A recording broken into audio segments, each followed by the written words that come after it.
एक और फ़र्क ये है कि हम ये समझते हैं कि इमाम महदी और मसीह दो अलग अलग वजूद नहीं हैं।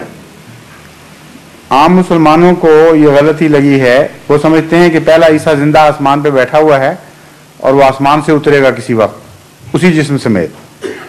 जमात अहमदिया कहती है कि वो फौत हो चुके हैं, उसका नाम किसी को दिया जाना था। इसलिए इमाम महदी और मसीह को अलग अलग वजूद नहीं समझते, बल्कि एक शख्स के दो खिताब समझते हैं।